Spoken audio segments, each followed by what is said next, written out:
Hi guys! Starting here, and today gusto ko sa inyo i-share kung paano ba yung naging debut process. Siyempre po, meron ding sayaw yung Daydream. So, paano ko ba siya pre-process? Actually, nahirapan po ako sa sayaw kasi nga po, diba, ang haba ng pahinga ko. Pero, siyempre, trinay ko po yung best ko na ma-catch up talaga. So, ang una ko pong ginagawa pag may mga dance practice is nag-workout po ako. Nagka-cardio workout ako for 30 minutes.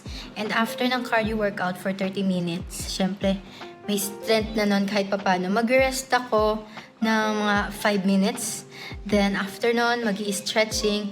And then, boosh, dun na yung sayaw.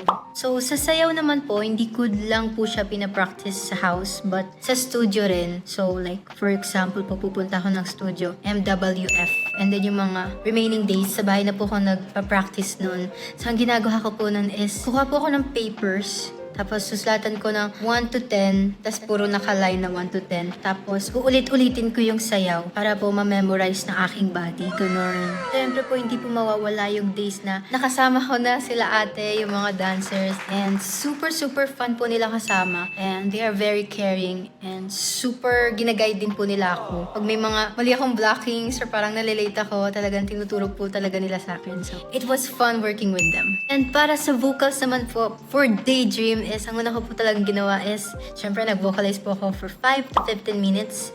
And after nun, magpapahinga ako by listening sa demo. And yun, inuulit-ulit ko siya para makabisado ko po agad yung tono. And then, yun, hanggang hinaham ko na siya. Then suddenly, kakantayin ko na lang siya without me noticing. So, ganun po yung naging process niya for Daydream. Syempre po, nung nagtitrain na po ulit ako, marami po akong naramdaman like pressure, happiness, mixed emotion po. Kasi meron pa rin akong side na, hello, kaya ko ba to? Pero in the end, laban pa rin po talaga. Siyempre po, I know na worth it po lahat ng pinagdaanan ko dahil since para sa inyo po ito, sana po nagustuhan nyo ang audio release and MV release. And for more updates, you guys can check out my SNS account at official_DRLN. Yan guys, love you!